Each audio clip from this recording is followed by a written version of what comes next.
Les recommandations sur la fibrillation atriale ont donc été présentées et nous allons résumer l'essentiel de cette nouvelle recommandation sur la fibrillation atriale avec la notion d'une prise en charge globale et une notion importante aujourd'hui qu'on appelle l'approche CARE. CARE, qui veut dire, pour C, c'est les comorbidités. Il faut qu'on s'occupe des comorbidités pour évaluer le risque thromboembolique et le risque même de complications par insuffisance cardiaque. La lettre E, qui veut dire qu'il faut éviter le risque thromboembolique par une anticoagulation appropriée. R, qui veut dire réduire les symptômes liés à la fibrillation atriale. C'est en maîtrisant la fréquence cardiaque, dans le rate control, mais également en restaurant le rythme sinusal, le rythme control.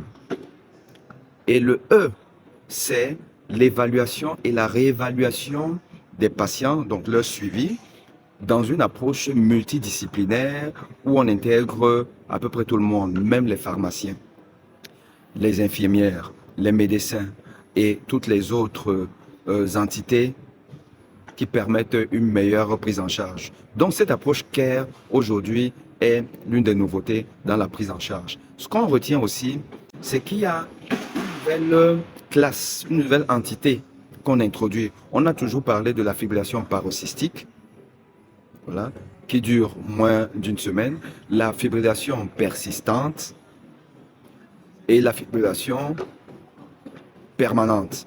Mais il y a aujourd'hui la notion de first diagnose, c'est-à-dire une fibrillation qu'on découvre là à l'instant, on ne sait pas trop combien de temps elle a duré et tout, on vient juste de la découvrir. Et donc ça, c'est une entité qui rentre aujourd'hui dans le classement des types de fibrillation atriale. Ce qu'on sait aussi maintenant, c'est que dans l'approche rate control, donc on doit contrôler la fréquence cardiaque. Car on sait que plus la fréquence cardiaque de la fibrillation est importante, plus qu'on a des risques d'hospitalisation pour insuffisance cardiaque, par exemple. Il y a des antiarythmiques qu'il faut privilégier. Dans le but de contrôler la fréquence cardiaque, donc le rate control, tout va dépendre de la fraction d'éjection. Si la fraction d'éjection est inférieure à 40%, on va privilégier les bêta-bloquants ou la digoxine en cas de contre-indication aux bêta-bloquants. Si cette fraction d'éjection est supérieure à 40%, les bêta-bloquants ou la digoxine ou le diltiazem ou le verapamil seront à privilégier. La combinaison de deux antiarythmiques n'est pas vraiment conseillée. On peut le faire, mais ce n'est pas conseillé car on majore le risque des effets secondaires des antiarythmiques.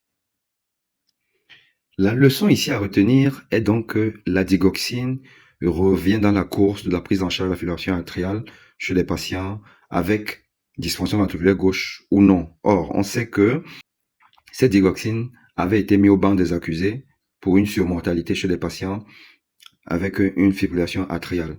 Concernant le contrôle du rythme cardiaque, donc le rythme control stratégie, l'amiodarone est le traitement de choix en cas de dysfonction ventriculaire gauche, qu'elle soit sévère ou modérée. On va privilégier l'amiodarone. Et si la dysfonction ventriculaire gauche est modérée, la dronédarone, qui n'est pas utilisée en France, sera le traitement de choix après l'amiodarone. En cas de dysfonction ventriculaire gauche, de cardiopathie ischémique, la dronédarone, la flécaïne, le propafénol seront le premier choix. Donc la cordarone ne devrait pas être donnée. Et dans tous les cas de figure, le sotalol ou sotalex, aujourd'hui, passe vraiment en classe 2B, c'est-à-dire que il vaut mieux ne pas en donner. Et les méthodes ablatives sont également le premier recours si on peut le faire en cas de fibrillation paroxystique. Et les patients qui ont une fibrillation paroxystique, les antiarythmiques ou les méthodes ablatives, donc c'est l'ablation de la fibrillation atriale, c'est un peu kiff-kiff. Voilà. Donc, on fait l'un ou l'autre.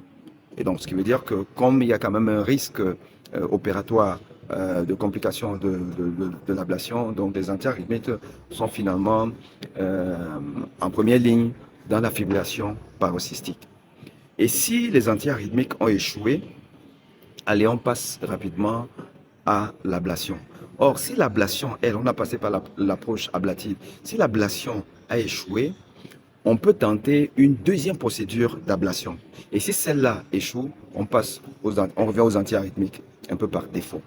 Ça aussi, c'est ce qu'on sait aujourd'hui dans la prise en charge de la fibrillation atriale. Et nous allons revenir plus tard de manière détaillée sur ce qu'il faut faire, ce qu'il ne faut pas faire et tout.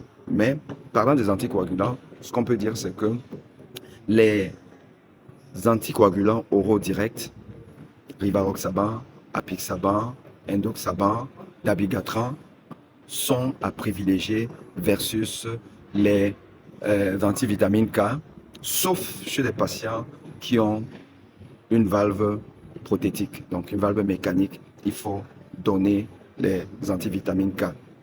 Mais dans le reste des indications, c'est les NOACs qu'il faut donner. À très bientôt.